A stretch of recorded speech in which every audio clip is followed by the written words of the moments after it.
Bom, eu acho que a primeira parte que eu falei sobre a série já tá bom. Vamos começar a falar sobre a parte de spoilers. Começando no primeiro episódio, uma coisa que eu já consigo perceber bastante é que eles quiseram dar uma certa americanizada na série. Eu percebo que eles quiseram dar uma americanizada no estilo que a série foi feita, principalmente nos nomes. Que temos Jack, temos Joey, Arissa, que parece ser um nome não americano, mas é um nome mais fácil para as pessoas que não são orientais pronunciar. Porque a série acho que ela quis pegar, mas ela quis focar, óbvio, no público tailandês, mas ela quis também dar uma abrangida pro mundo. E na Tailândia é comum muitas vezes alguns serem nomes americanos, óbvio, mas geralmente os nomes tailandeses são bem compridos e eles se chamam por apelidos. Então eu percebi já isso no começo da série, e logo no primeiro episódio ela já te tira do aquele aspecto de eles estão só esperando ser resgatados. Não, logo no primeiro episódio ela já te mostra que algo de sobrenatural tem naquela ilha. Porque há um tremor no final do episódio e o Kran, que eu falei que é um personagem principal, ele tem uma espécie de visões. E essas visões não são, digamos, uma coisa natural. Você percebe que tem algum mistério ali. Porque eu disse na parte anterior que a série tem vários personagens principais. Mas os principais é o Kram, a May, que é uma. Ela serve como a médica do grupo. E eu vou chamar ele de vilãozinho porque eu não lembro o nome dele. E eles formam um triângulo amoroso. A May já namorava com esse vilãozinho. Só que quando acontece todo aquele incidente, ela meio que já estava meio na dúvida se devia continuar com ele ou não, aquelas coisas, porque ela tem um senso de dívida com ele.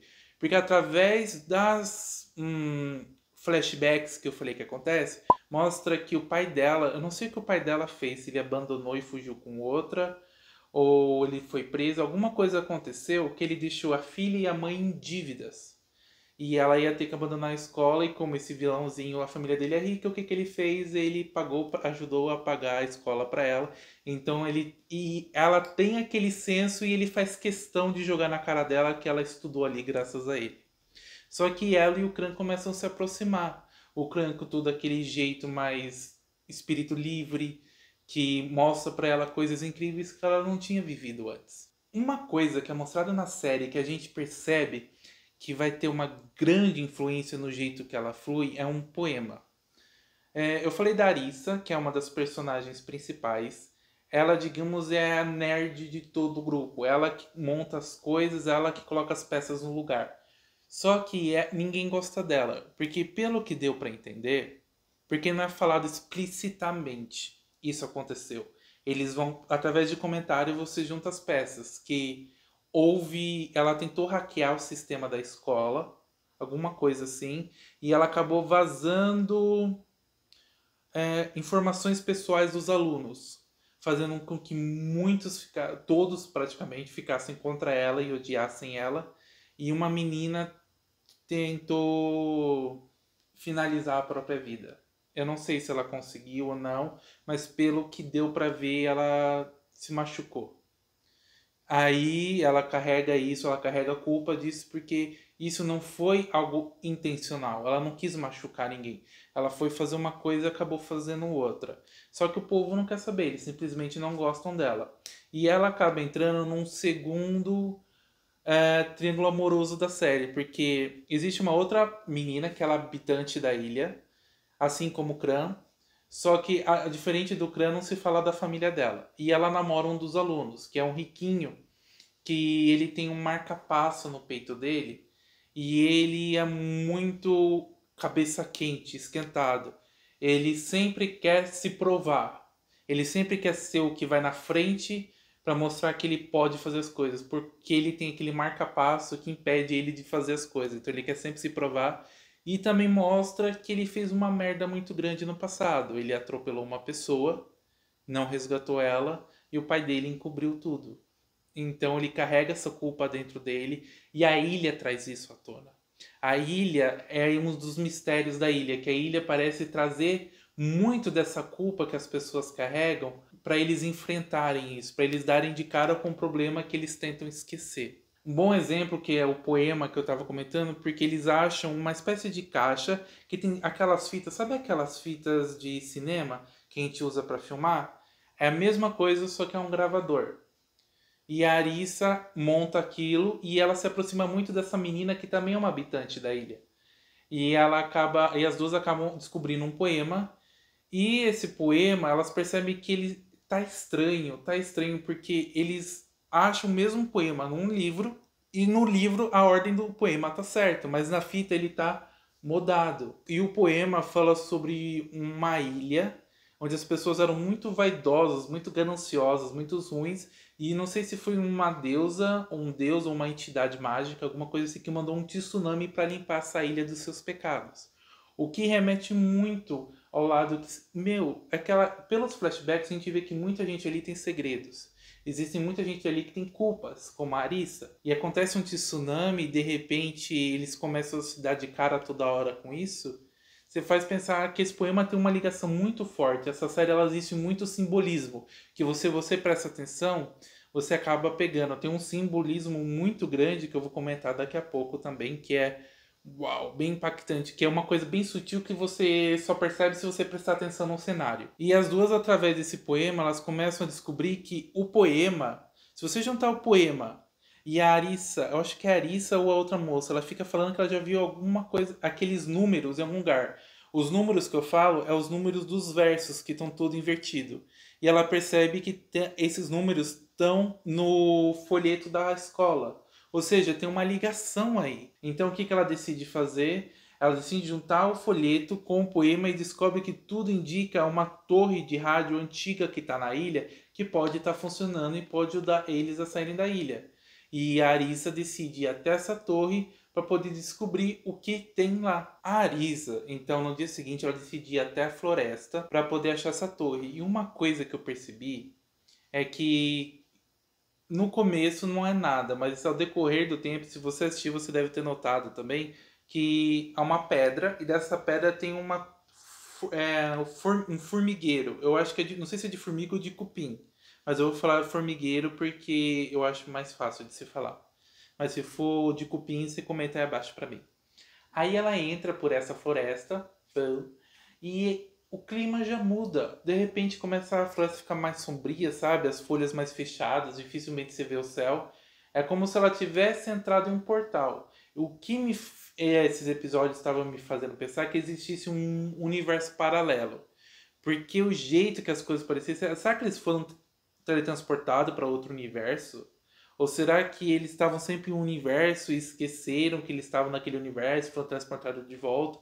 É uma confusão que você faz pensar: o que está acontecendo? E você fica vendo um episódio atrás do outro, atrás de respostas. E ela fica andando por aquela floresta e acaba encontrando uma garota que estuda na escola. Só que ela não estava na festa, até que ela fala que pensou que ela tinha ido embora com o resto dos alunos. Só que ela falou que ela acabou ficando para trás por causa da festa, alguma coisa assim. E quando aconteceu o tsunami, os pescadores ajudaram ela. Teve uma coisa que eu percebi no começo da série que só sobreviveu quem estava na festa.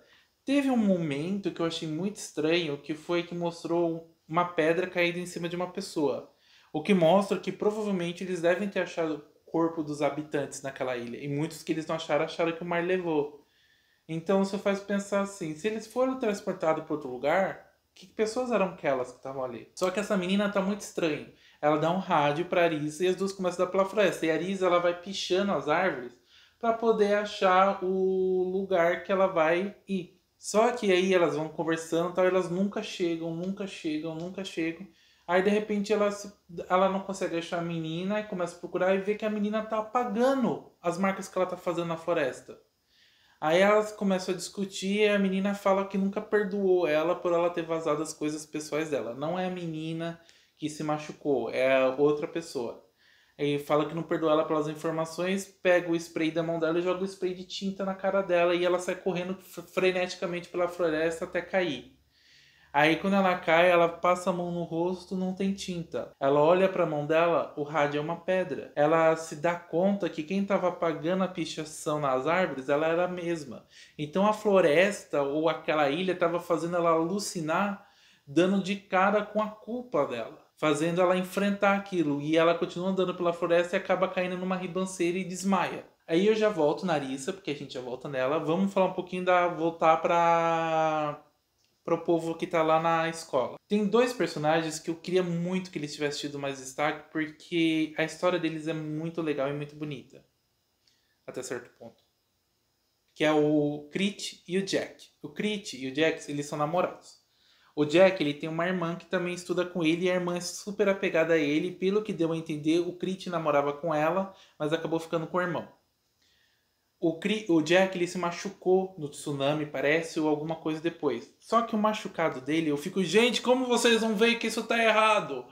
O machucado no calcanhar dele fica subindo, subindo. A perna dele, até o joelho, é praticamente roxa.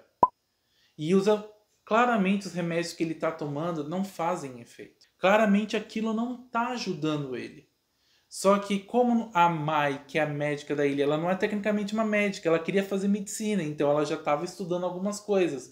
Ela já entendia algumas coisas, então ela pega os livros de medicina e vai estudando. Só que ela não sabe o que fazer. No primeiro episódio a gente tem um personagem chamado Joey. Joey, ele, pelo que deu pra perceber, ele era aquele brincalhão, a alma do grupo que todo mundo adorava. E ele, mais um personagem, acharam um barco em cima da montanha. E eles decidem pegar, só que ele acaba escorregando, caindo, e a Mai não consegue salvar ele, ele acaba morrendo. Então isso já mostra que a Mai, apesar de ela saber passar um remédio, aplicar alguma coisa, ela não é médica, ela não sabe como ajudar. Porque qualquer pessoa que olharia aquilo falaria pro Jack, ele vai ter que perder a perna. E o Crit e a irmã do Jack ficam cuidando dele. Só que quando o Crit e o Jack ficam sozinhos, o Jack vira e fala pro Crit, eu não tô aguentando mais. Ou o Crit fala, eles estão construindo um barco, calma, a gente vai conseguir ajuda. Porque aquele barco que o Joey e mais um personagem acharam, depois eles decidiram voltar para pegar aquele barco, dessa vez em grupo, e tentar pegar aquele barco e construir a vela, as coisas, para tentar eles saírem da ilha. Óbvio que não vai caber todo mundo naquele barco. Então o que eles decidem fazer? Um sorteio para ver quem vai e quem não vai. Nisso, o Crit fica falando, Jack, a gente vai conseguir sair da ilha. Só que ele não tá aguentando mais de dor. Ele pede pro Crit acabar com a dor dele. Pede para ele roubar um remédio e acabar com a dor dele. E o Crit faz. Ele ajuda ele a dormir, vamos dizer assim. Aí o Jack dorme e o Crit fica totalmente perdido, despedaçado. É um ato que... É isso que eu falo que... A novela asiática tem um dom que se fosse isso em qualquer outro lugar você ficaria burro, burro, vocês seriam resgatados. Não, mas é feito de um jeito onde você não consegue sentir isso. É feito de um jeito onde você sente a dor daquela perda, sabe? Aí ele sai lá e acaba jogando um frasco. Só que esse frasco vai causar um grande problema, porque tem uma personagem muito misteriosa. E não é nenhum dos alunos. Em um dos episódios, eu diria que foi no segundo, tava o casal, que eu falei que é a menina que mora na ilha e o rapaz que tem um marca-passo. Eles estavam se pegando lá num lago que tem na ilha e o lago começa a borbulhar muito forte. Sai um gás lá muito grande, etc. E ele sai correndo. E no final desse episódio mostra saindo de dentro desse lago uma pessoa. Depois é falado que essa pessoa é a professora deles. Então a professora deles estava ali o tempo todo, só que eles não achavam porque eles falaram, a gente procurou pela ilha por sobreviventes e não achamos. Aí ela fala que não lembra de nada, ela passa metade da série um ponto só desacordada, dando medo em todo mundo, porque uma hora ela tá deitada na cama, na outra hora ela tá sentada assim, na outra hora ela tá cantando, na outra hora ela tá quieta, que você já sai, você já olha para ela assim, com a Bíblia na mão, sabe? Fala, o que você vai fazer agora, moça? E você percebe que tem algo muito estranho nela. Porque ela não come. Ela não interage direito com as pessoas quando ela acorda, né? Ela não interage, ela é muito apática e ela tá sempre interessada no crânio. Quando o Crit joga o frasco fora, ela vai crítico o frasco. E ameaça dizendo que quando eles chegarem na ilha, ela não é uma boa mentirosa. E vai ter que contar o que aconteceu. E o Crit decide queimar o barco no momento de desespero porque ele não quer ser preso. E isso acontece porque a professora não quer que eles saiam da ilha. Ela tinha falado pro vilãozinho que, não saem da ilha senão coisas ruins vão acontecer. E ele não quis ouvir ela. E ela fez isso não porque ela quer que o Crit seja preso, porque ela quer impedir que eles saiam da ilha. Só que o que ela faz? Ela pega o frasco e esconde na cama. Na hora que a irmã do Jack tá arrumando a cama, ela acha o frasco. E o Crit conta pra ela o que aconteceu. Pra vocês terem uma ideia que o Crit nunca... Ele não é um mau caráter. que ele é manipulador. Ele sabe o que ele fez foi errado. E ele sabe que ele não pode esconder isso da irmã do menino. E ele conta. E ela sai, fica em desespero. Essa menina é um. Tipo, você pode falar, mas ela perdeu o irmão. Não, ela já era um saco antes de acontecer. Porque dava pra ver que ela tinha um rancor dos dois. Ela tinha um rancorzinho pelo irmão ter trocado. Ele ter trocado ela pelo irmão. Ela tinha um rancinho ali instalado. E o Crit é preso porque assim, ela fala assim: se ele pode fazer o que ele fez e sair impune, o que me impede de pegar ele agora? Então decidem prender ele. E aí que a desumanidade se mostra presente na série. Porque dão restos de comida suja pra ele. Aí a Mai, que é médica, junto com outro grupo de bonzinhos, vamos chamar assim, decide levar comida pra ele. E ela fala que não vai deixar. Ela fala, ele precisa comer. A gente tem dado comida pra ele. Ela olha aquela comida cheia de mosca, nojenta. Então ela fala, isso não é comida. Ele precisa comer isso. Ela fala, tá bom. Pega o prato, gospe, abre a porta e fala, Kitty, jantar. E joga. O jeito que esse menino vai pro prato, ele parece um cachorro que não come há uns 2 meses, sabe? É um desespero que você. Todo mundo que é bom, colocamos assim, ou que não tá sendo deixado influenciado, olha para aquilo e ali você vê desumanidade. Que você vê que aquela menina é uma filha da mãe. Aí daqui a pouco você vai, eles percebem que a Arissa sumiu. Oh, a menina que vocês odeiam não tá aí. Por que eles percebem que ela sumiu? Porque eles estavam fazendo um sorteio pra quem no navio saiu o nome dela. Um menino que foi sorteado e ele tem o melhor amigo dele, né? Eles falaram assim: ó, a gente vai procurar por ela, que a gente sabe que foram pra floresta lá. E se a gente não achar, ela não vai. Eles, beleza. Aí eles até decidem planejar o seguinte: não vamos procurar por ela. Vamos ficar dando umas voltas pela beirola ali da praia. A gente fala que não achou, aí a gente faz um sorteio de novo, você tem a chance de ir. Mas aí daqui a pouco você percebe que eles não são tão ruins assim. Que quando chega na situação, eles. Sabe aqueles que falam que vão fazer babaquice, mas chega na hora não fazem a babaquice, porque verem que era muito babaquice de se fazer? Porque eles vão, passam pelo cupizeiro, ou pelo formigueiro, que eu falo que tem alguma coisa nesse formigueiro, outra coisa que eu acho que tem alguma coisa com as mangas daquela ilha, porque sempre quando cai uma manga de uma árvore, alguma coisa acontece. Sério, caiu a manga, se prepara que vai vir. E decidem acampar, porque já tá de noite. Aí quando eles vão acampar, tal, etc, de boa, no dia seguinte, eles acordam em outro lugar. Eles não estão no lugar que eles acamparam. E eles olham para baixo, quem tá lá embaixo? A Arissa desmaiada. Aí eles chamam por ela, elas falam, o que vocês estão fazendo aqui? Eles falam, você sumiu há 3 semanas, cadê você? A gente estava te procurando. Ela falou, que 3 semanas? Eu sumi faz nem um dia direito, só algumas horas. Eles, não, Arissa, faz 3 semanas. O que te faz pensar que o tempo ali tá todo coisado, tá tudo coisado. Porque o maior que eu falei, né, antes, que o que mostra que aquela série tem muita coisa sobrenatural é o fato de a professora ter saído daquele lago borbulhante que se ficam. O fato de ninguém resgatar, o fato de os celulares não estar funcionando, o fato do Kran ter sobrevivido ao tsunami, sendo que ele estava preso dentro do carro com o pai dele, e o fato de que o Kran tem as visões dele, que são estranhas. Que toda vez que acontece um terremoto, ele deita no chão, começa a se contorcer todo e ele acaba tendo umas visões muito malucas, que você faz assim, algo de errado não está certo. E eles lá, eles acabam ouvindo um barulho, porque os dois ajudam a Arissa a subir do barranco, né? E eles decidem ir atrás, até que eles acham uma caverna. E vocês se lembram daquela fita lá que eu falei do poema? Tem um trecho que está escondido lá. E esse trecho fala sobre uma caverna. A professora até ela pega esse baú num certo momento da gravação e joga naquele lago de água para ninguém ver. E eles acham aquela caverna, eles vão seguindo os três, e eles de repente param aonde? Na festa. Você fica assim, mas como eles estão naquela festa, gente? O que tá acontecendo? Essa série que é maluca demais ou eu que tô vendo tanto que já tô perdendo a lucidez? Porque eles chegam naquela festa e tá todo mundo lá. O Joey, que morreu, tá lá. E o que eles decidem fazer? Beber. Até o momento que as luzes se apagam, acende de novo, todo mundo sumiu daquela festa. Aí eles escutam um barulho de novo, as luzes se apagam, eu acho que de novo. Eles aparecem de novo na caverna, vão atrás do barulho, acham uma pilha de pedra, tiram as pedras e quem está atrás daquelas pedras? A professora batendo uma caneca de alumínio. A professora tá ali. Então quem é aquela mulher que tá lá na ilha. Porque eu falei, ela tá muito interessada no Kran. E o Kran é falar da história dele de que ele foi adotado. E que no dia do tsunami, o pai dele ia contar pra ele a história dele. Da onde ele veio. Só que acabou acontecendo tudo que aconteceu e não soube o que aconteceu. Uma coisa que tem uma ligação muito forte é uma lâmina que ele tem. Porque aquela o pai dele deu uma espada pra ele. Não diria uma espada, um facão. E esse facão ele fala que veio do pai biológico dele. E se lembra do triângulo amoroso que eu falei dele, e da May e do vilãozinho? Ele acaba ficando com a May e ela acaba ficando grávida. Isso gera uma maior bafafá.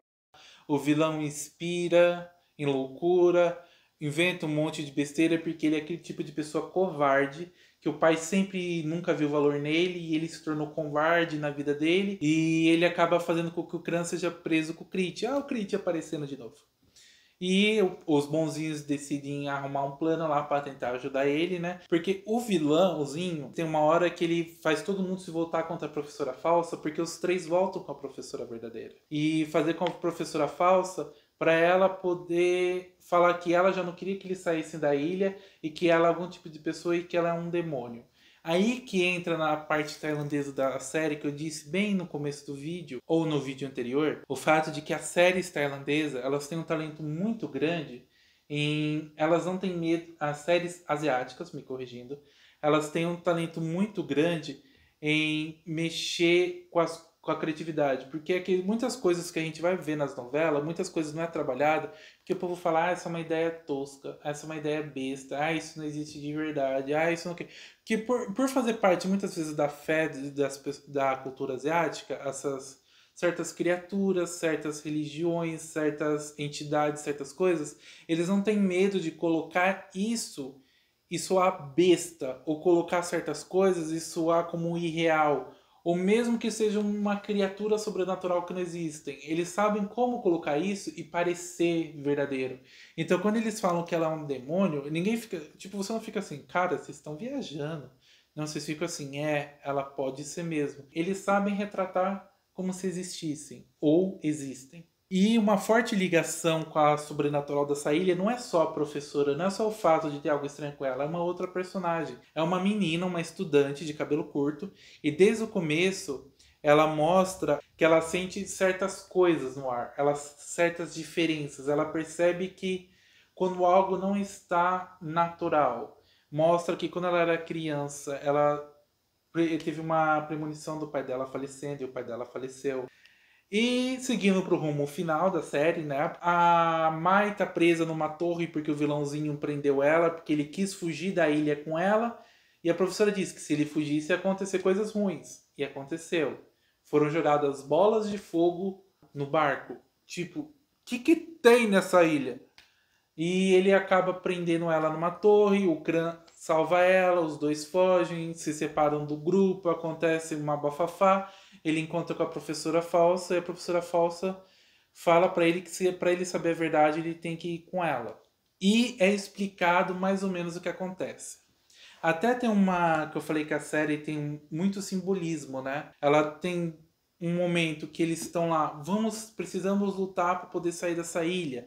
Precisamos sair daqui, vamos lá. E na parede tá pichado assim, esperança, hope. Aí quando começa a acontecer essas coisas, que eles começam a achar que ninguém mais vai vir, que tem alguma coisa de estranha lá, aparece do outro lado da parede o hopeless, completando a frase, dizendo que antes eles estavam com esperança, agora estão sem esperança nenhuma. E fora isso, tem uma espécie de dilema que a professora a original mostrou na escola, que é o seguinte, ela pegou uma pedra, ela estava falando, não sei se é ética ou o que é, mas ela estava explicando assim. O que faz uma coisa ser errada, o que faz uma coisa ser certa? Muitas vezes, só é preciso de uma pessoa para as coisas desandarem. Se você pegar essa pedra e eu falo, taca na parede, você tacaria? Aí a pessoa, não, pessoa não, pessoa não. Mas se uma pessoa tacar, as outras vão sentir que pode tacar também. Querendo dizer que muitas vezes para uma coisa ruim acontecer, só precisa que uma pessoa comece. E esse vilãozinho é o símbolo disso. Porque muitas coisas só começam a dar errado porque ele começou. Ele que deu o primeiro passo e fez os outros se sentirem capazes de, ou com uma autoridade de que eles podem fazer o mesmo. E o Kran segue a professora falsa para poder descobrir qual é a história dele. E através disso a gente consegue entender qual é a história dele, que é o que explica por cima o que está acontecendo. Ela conta para ele que em várias partes do mundo existem portais para outros universos, multiversos. E que naquela ilha se encontra um portal dentro de uma caverna, pelo qual a mãe do Kran passou há muito tempo atrás. Então o Kran ele não é do nosso universo, ele é de outro universo. A mãe do Kran pegou o bebê, passou pelo portal, não sobreviveu. O pai parece que já tinha ido na frente e estava esperando, só que não conseguiu salvar.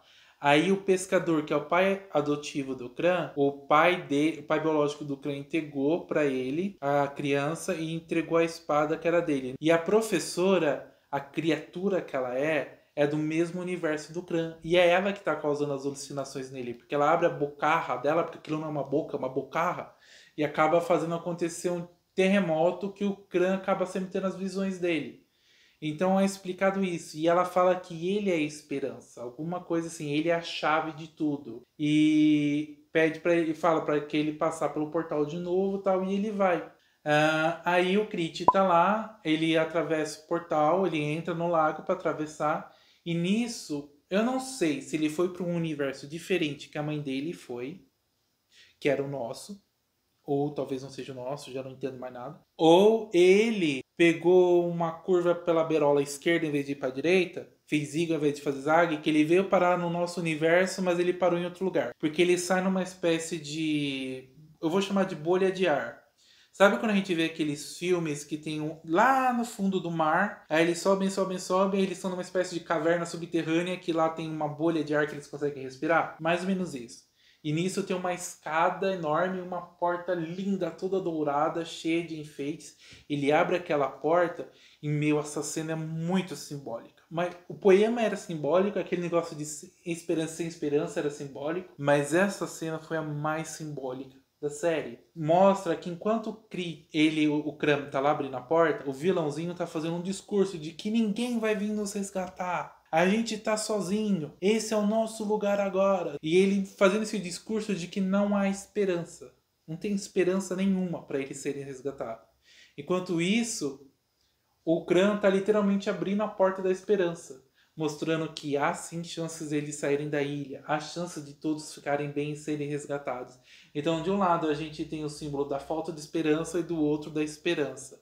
E o Kran abre a porta e sai num lugar. Uma espécie de montanha. Só que dessa vez tem uma estrada. E nessa estrada tem uma mochila que ele abre e dentro dela tá escrito alguma coisa, tipo, haha, peguei você, alguma coisa assim. E de repente um monte de gente começa a ir atrás dele e ele vai correndo até um penhasco. E nesse meio termo ele tinha achado uma placa na estrada também.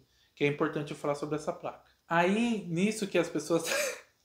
ele tira do bolso a faca dele, tipo, ha! Vem pra cima de mim! Aí uma pessoa vai e tira uma pistola e fala, eu vou, você vem? Aí nisso uma pessoa fala, Kran? Ele faz, quê? Aí daqui a pouco aparece, o cara tira a máscara, é o Joey. O Joey tá vivo. Eu já não entendo mais nada. Quando eu penso que eu entendi alguma coisa do multiverso, eles me tacam o Joey vivo na história. Aí daqui a pouco, o jeito que o Joey reage, quer dizer que ele conhece o Kran. Então, ou o Joey morreu lá e voltou para aquele universo, ou é um outro Joey. Porque tem um filme que eu não vou falar o nome, que senão é um spoiler. Eu posso trazer a resenha dele aqui no canal. Que ele é muito bom. É um filme de terror japonês. Eu não vou falar direito a história dele, eu só vou dizer o que se fala lá para vocês entenderem onde eu quero chegar aqui. Lá ele fala sobre como uma pessoa, esse que é uma pessoa, uma parte dela inconscientemente se desloca e de uma forma abstrata, ou inconsciente, ou mágica, ou tanto faz, vai parar em outro lugar, se tem consciência de que aquela pessoa, na verdade não é uma pessoa, e sim ela é parte de uma pessoa, e ela está passando por tudo aquilo. Então, será que aquelas pessoas que estão lá, o tsunami levou uma parte delas para lá, e agora existem duas de cada? Ou será que aquele Joey que está lá não é o mesmo Joey que morreu na ilha, E ele ficou surpreso de ver o Kran porque o Kran que estava ali morreu ou sumiu. E a outra coisa surpreendente é que a placa que eu falei que era importante estava escrito assim: o pico mais alto da Tailândia. E quando o Kran olha para o penhasco, toda a Tailândia que ele está vendo ali está debaixo d'água. Só alguns prédios assim que são super altos está aparecendo, o resto está tudo debaixo d'água. Ou seja, aconteceu um tsunami ali também. Então essa série faz você ficar, tô entendendo, não tô entendendo. Eu entendi. Me dá a segunda temporada, pelo amor de Deus. A próxima temporada vai continuar a partir daí. Que lugar é aquele que ele foi? É o nosso universo? É o outro universo? Como o Joey tá vivo? O que vai acontecer com aquele povo da ilha? É muitas coisas que podem acontecer na próxima temporada, na continuação dessa série. Pra vocês terem uma ideia, aqui é o meu caderninho, sério, que eu escrevi. É aqui onde eu geralmente escrevo as ideias pro canal. Eu vou tentar fazer...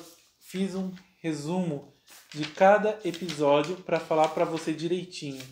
Então, por favor, comenta, se inscreve, compartilha esse vídeo, ajuda esse canal a crescer. Até quando o Joey apareceu vivo, olha o que eu coloquei aqui. PS, o Jack pode estar vivo. E uma carinha sorrindo. Bom, acabou a área de spoilers. Acabou tudo. Deu pra dar uma resumida pra caramba na série. Eu espero que você, se você assistiu, você tenha gostado desse resumo que eu fiz. Se você não assistiu, mas quis ver o resumo que eu fiz da série, espero que isso te dê vontade de assistir para ajudar a série a ter mais visualizações aqui no Brasil. Então, esse foi o vídeo de hoje. Eu espero muito que vocês tenham gostado. Não se esqueça de se inscrever, curtir, compartilhar, comentar. Eu também tenho outro canal com a minha prima de K-pop. A gente faz react de MVs, fala sobre videoclipes, essas coisas. A gente gosta de K-pop há muito tempo. Então a gente tem bastante conteúdo para falar lá. Se inscreve lá também para ajudar a gente. Minhas redes sociais estão aqui embaixo. Até o próximo vídeo e tchau!